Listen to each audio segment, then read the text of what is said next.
ने विवादास्पद बयान दे दिया है। साहू ने बीजेपी की एक सभा में युवक को संबोधित करते हुए कहा कि शादी नहीं हो रही है तो बिहार से करवा देते हैं। उन्होंने आगे ये भी कहा कि बिहार में 20 से 25 हजार में लड़कियां मिल जाती हैं। गुरुवार को अपनी पत्नी और राज्य की कैबिनेट मंत्री रेखा आर्या की विधानसभा सोमेश्वर में गिरधारी लाल साहू युवा कार्यकर्ताओं को संबोधित कर रहे थे और साहू मूल रूप से उत्तर प्रदेश के बरेली के रहने वाले हैं। वहां भी अक्सर विवादों में वो रहते हैं। हालांकि न्यूज 18 इस वीडियो की पुष्टि नहीं कर रहा अभी फिलहाल, लेकिन ये वीडियो वायरल हो रहा है जिसमें बिहार की लड़कियों को लेकर के एक बड़ा बयान देते हुए ये नजर आ रहे हैं और कह रहे हैं कि 20 से 25 हजार रुपए में बिहार की लड़कियां बिक जाती हैं, उनसे हम शादी करवा देंगे। युवाओं को दरअसल ये संबोधित कर रहे थे और इसी दौरान इन्होंने कहा कि अगर आपकी शादी नहीं हो रही है तो परेशान मत होइए, बिहार में 20 से 25 हजार रुपए में लड़की मिल जाती है। और इस बयान के आने के बाद अब सियासी संग्राम भी छिड़ गया है।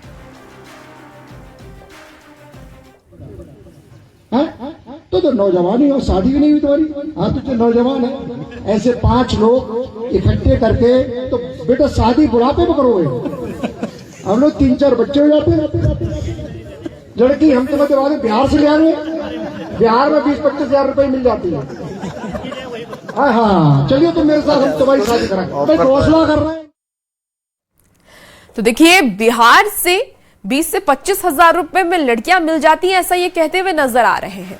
और अक्सर ये विवादों में रहते हैं क्योंकि ऐसे बयान ये अक्सर देते भी रहते हैं। और ये वीडियो देखिए अब वायरल हो रहा है जिसके बाद कई सवाल भी खड़े होने लगे हैं। हालांकि न्यूज 18 इस वायरल वीडियो की फिलहाल पुष्टि नहीं कर रहा है।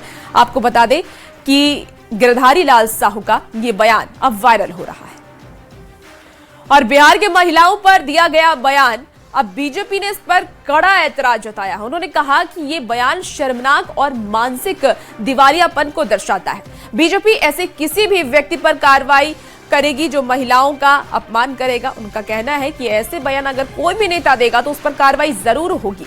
महिला कोई सौदे की वस्तु नहीं है। जो बयान मंत्री के पति ने दिया है उसे बिहार की महिला नहीं बल्कि हर एक महिला का अपमान है। ऐसे व्यक्तियों पर कार्रवाई सुनिश्चित होगी। वहीं आरजेडी ने बीजेपी से माफी मांगने और ऐसे व्यक्ति पर सख्त कार्रवाई करने की बात कही है।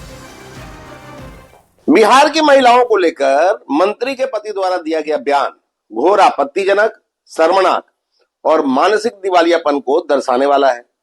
यह न सिर्फ बिहार की महिलाओं का अपमान है बल्कि पूरे समाज की गरिमा पर हमला है। महिलाओं को कीमत में तौलने वाली सोच बीमार मानसिकता की उपज है जिसे किसी भी सूरत में स्वीकार नहीं किया जा सकता है। भाजपा का स्पष्ट मत है कि ऐसे बयान देने वाले व्यक्ति के खिलाफ सख्त कार्रवाई होनी चाहिए। ये उत्तराखंड में सरकार में माननीय मंत्री महोदया के पति हैं, वो बिहार की माताओं बहनों का अपमान कर रहे हैं, कीमत लगा रहे हैं। ये माफी मांगना चाहिए, उनके ऊपर कार्रवाई होनी चाहिए। बीजेपी को माफी मांगना पड़ेगा। एक और बिहार में माताओं बहनों को चुनाव के समय सशक्त बनाने के लिए 10,000 रुपया दिया गया और कहा गया 2 लाख रुपया देंगे, और दूसरी ओर बिहार की माताओं बहनों का अपमान इस तरह से किया जा रहा है, गालियां दी जा रही है। बीजेपी को शर्म करना चाहिए। ऐसे लोगों पर कड़ी कार्रवाई होनी चाहिए। भाजपा को माफी मांगनी चाहिए। मीडिया में ऐसी खबरें चल रही है कि उत्तराखंड की एक मंत्री है, उनके पति ने बिहार की महिलाओं को लेकर विवादित बयान दिया है।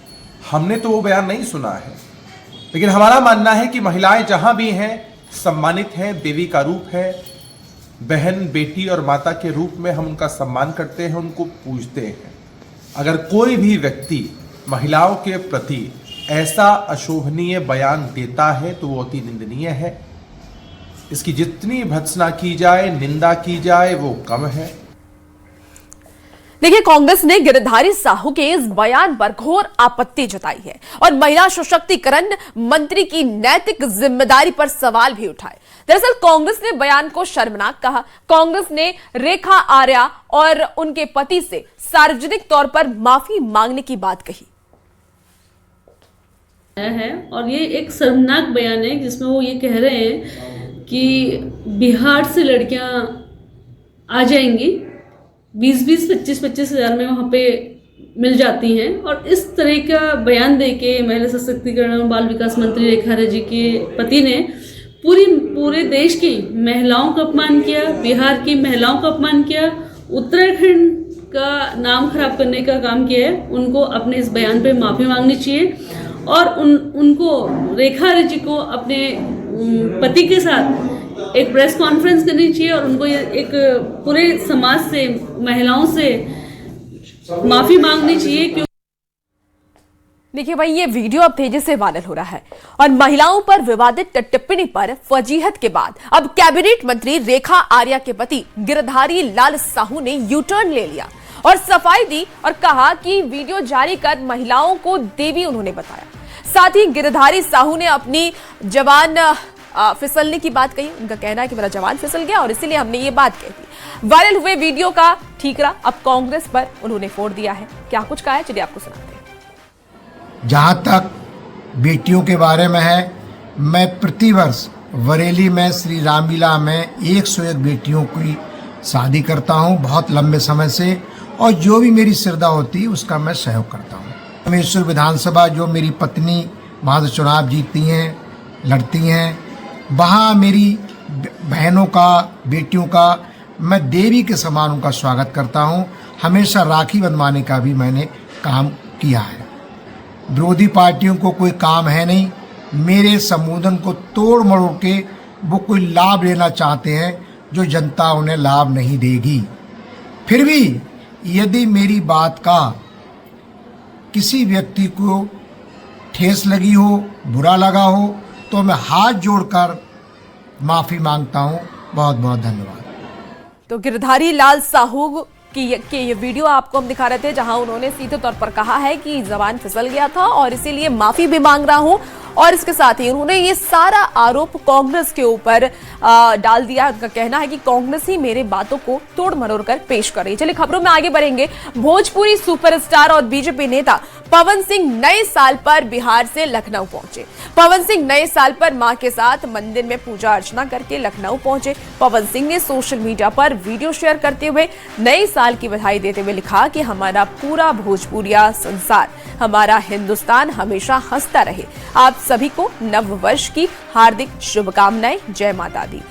तो पवन सिंह की ये तस्वीर आपको दिखा रहे हैं जहां देखिए वो पूजा अर्चना करते हुए नजर आ रहे हैं। नए साल के मौके पर वो पूजा अर्चना करने के लिए लखनऊ पहुंचे और पवन सिंह नए साल पर मां के साथ मंदिर में पूजा अर्चना करने के लिए लखनऊ पहुंचे हैं।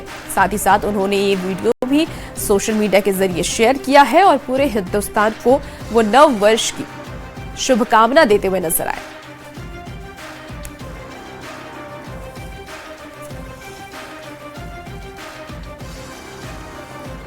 देखिए, नए साल के स्वागत के लिए देश भर में जश्न देखने को मिल रहा है। नए साल के पहले दिन लोगों ने मंदिर जाकर के प्रभु का आशीर्वाद लिया। अयोध्या, मथुरा, काशी के अलावा दूसरे शहरों के मंदिरों में भी श्रद्धालुओं का तांता लगा रहा। नए साल पर मंदिर के दर्शन लोगों ने किए हैं। ये रिपोर्ट आपको दिखाते हैं।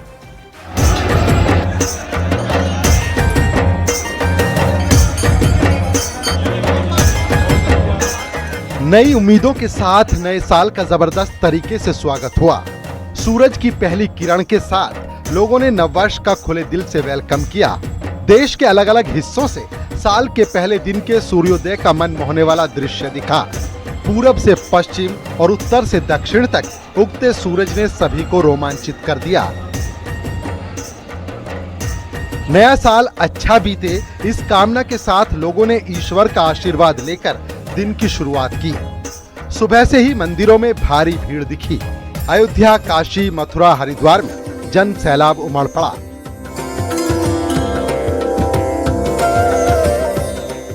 रामनगरी में रामलला की प्राण प्रतिष्ठा के 2 साल पूरे होने पर उत्सव चल रहा है। इस खास मौके पर भारी तादाद में श्रद्धालु अयोध्या पहुंचे हैं। सरयू के घाट से लेकर अयोध्या के मुख्य मंदिरों तक श्रद्धालुओं की भारी भीड़ है। हम लोग एमपी इंदौर से। आज साल का पहला दिन है, दर्शन कर रही हैं यहाँ पे, कैसा लग रहा है? जी बहुत अच्छा लग रहा है। हम बनारस से आ रहे हैं और अभी कल रात को आए थे और अभी हम दर्शन के लिए जा रहे हैं। अब देखते हैं दर्शन होते हैं कि नहीं होते हैं। दर्शन तो होगा ही। कहाँ से आई हैं आप? हम वहीं से आए हैं। कैसा लग रहा है यहाँ की? बहुत बढ़िया लग रहा है। नए साल की शुभकामना के साथ काशी नगरी ने भक्तों का स्वागत किया। काशी विश्वनाथ मंदिर में जन सैलाब उमड़ पड़ा है। भीड़ को देखते हुए श्रद्धालुओं को 5 गेटों से मंदिर में एंट्री दी जा रही है। एक हफ्ते में 20 लाख से ज्यादा श्रद्धालु दर्शन कर चुके हैं। आप ये देखिए लगातार जो भक्त हैं वो काशी विश्वनाथ मंदिर पहुंच रहे हैं और लंबी आस्था की कतारें हैं जो आपको दिखाई दे रही होंगी, चाहे वो नंदूफाड़िया मार्ग हो, चाहे वो मैदागिन से आने वाले रास्ता हो, गुदौलिया से आने वाला रास्ता हो, सभी रास्तों पर कुछ इसी तरीके से जो भीड़ है वो लगातार चल रही है। आप ये देखिए एक दूसरी कतार है जो नंदूफाड़िया मार्ग से वो भी गुदौलिया तक लगी हुई है। इसके अलावा मैदागिन से भी जो कतार है वो लगी हुई है। लोगों से हम यहाँ पर बात करते हैं। कहाँ से आए हैं नौजवान, कहाँ से आए हैं आप लोग? हम लोग यही काशिया। तो ये देखिए हर हर महादेव के नारों से पूरी काशी गूंज रही है। मन प्रसन्न है बाबा के दरबार में? प्रसन्न है, खूब बढ़िया। कहाँ से आए हैं आप लोग? सिद्धार्थनगर से। सिद्धार्थनगर से। सिद्धार्थनगर से। अच्छा, तो ये देखिए ये सभी लोग कहाँ से आए हैं आप लोग? चंदौली से आए हैं। चंदौली से आए हैं। तो ये लगातार जो आपको आस्था की कतार है ये कई घंटों से लगी है। वाराणसी के 80 घाट पर साल की पहली गंगा आरती देखने के लिए बहुत सारे लोग पहुंचे। शंखनाद के साथ साल की शुरुआत की गई।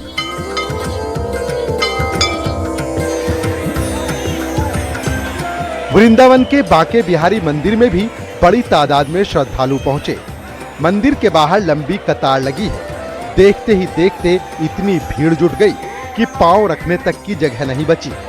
जगह भी कम पड़ गई।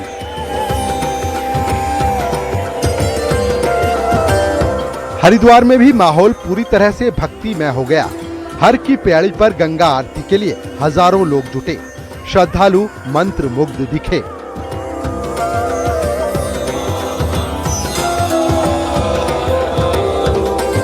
उज्जैन में महाकाल की भस्म आरती की गई। भस्म आरती के दौरान बड़ी तादाद में श्रद्धालु मौजूद रहे।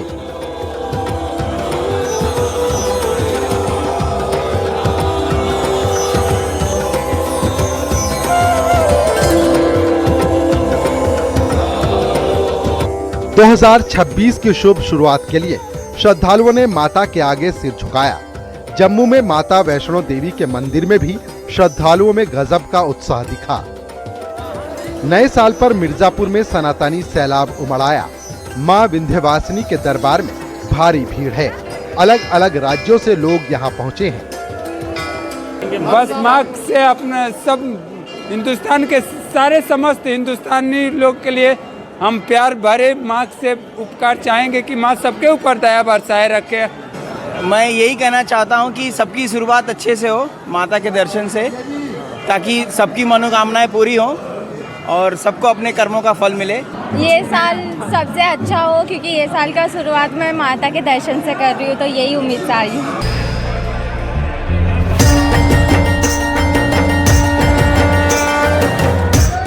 Bureau report, news 18, UP Uttarakhand.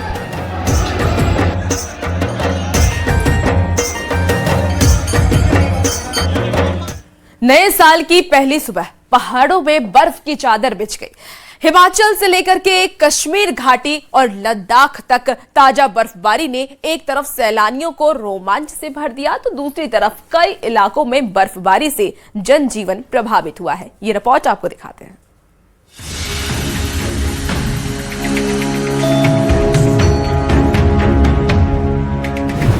नए साल पर पहाड़ों ने ओढ़ी सफेद चादर।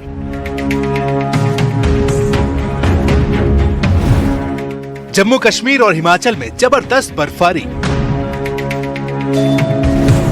बर्फबारी से सैलानियों की आई मौज।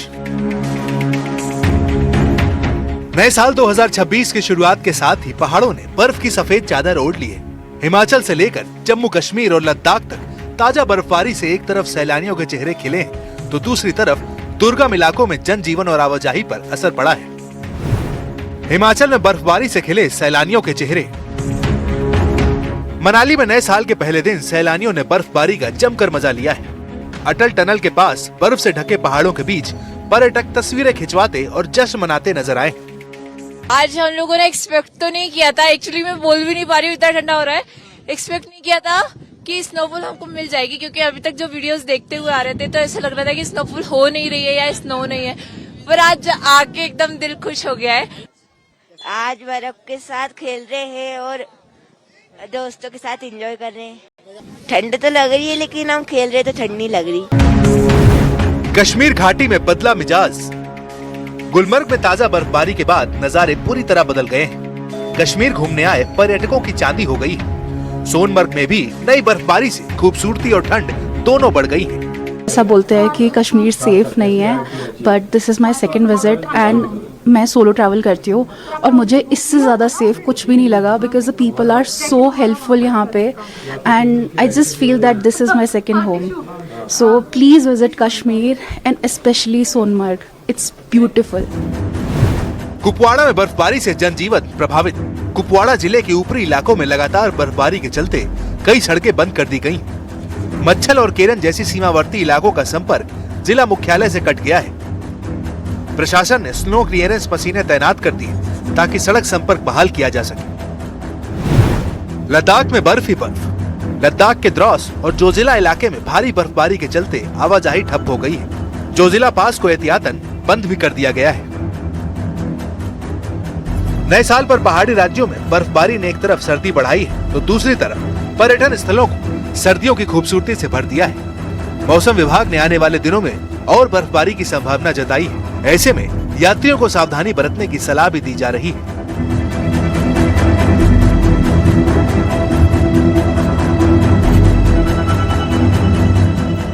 मुंगेर में रास्ता न मिलने की वजह से वृद्ध महिला का शव 3 दिनों तक घर में ही पड़ा रहा। परिवार ने प्रशासन से गुहार लगाई लेकिन कहीं सुनवाई नहीं हुई। आखिरकार मीडिया में खबर आने के बाद रास्ता साफ हो सका।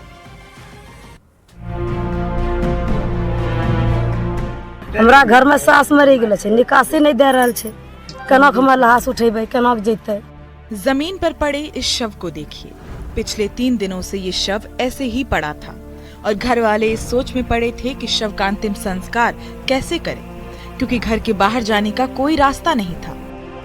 घर वालों का आरोप है कि कुछ दिनों से दबंगों ने आने जाने वाले रास्ते को कटीले तार से घेर दिया। अकेला व्यक्ति तो किसी तरह किनारे से निकल जाए, लेकिन 4 कंधों पर शव रखकर कैसे ले जाएं? परेशानी 3 रात 3 दिन संजा से बाल बच्चा भूखल रहता है, खाना पीना नहीं निकले की जगह है, कैसे निकले। तस्वीरें मुंगेर के बरियारपुर थाना क्षेत्र के रघुनाथपुर भेलवा गांव की है। रास्ता खाली कराने के लिए घर वालों ने मुखिया से लेकर थाना, सीओ से लेकर एसडीओ तक गुहार लगाई, लेकिन कहीं सुनवाई नहीं हुई। देखते ही देखते 3 दिन बीत गए। सिंगल किसी तरह तार और कटैया तार सड़क पर आपके घुस जाते हैं, घर से बाहर हो जाते हैं, लेकिन बॉडी निकालने के लिए तो 4 आदमी चाहिए। आखिरकार खबर मीडिया तक पहुंची तो अधिकारी एक्टिव हुए और स्थानीय प्रशासन की नींद खुली। बरियारपुर थाने की पुलिस मौके पर पहुंची और तार हटवाए, जिससे शव ले जाने का रास्ता बन सका। बता दें कि नदी में कटाव की वजह से विस्थापित होकर करीब 20 से 25 साल से ये परिवार यहाँ रह रहा है। पहले आने जाने की दिक्कत नहीं थी, लेकिन अब कुछ लोगों ने रास्ता बंद कर दिया है। सवाल है कि कोई किसी का रास्ता कैसे रोक सकता है? किसी को शव ले जाने से कोई कैसे रोक सकता है? और तो और 3 दिनों तक इनकी फरियाद क्यों नहीं सुनी गई? न्यूज़ 18 के लिए मुंगेर से अरुण शर्मा की रिपोर्ट। फिलहाल वक्त हो चला है।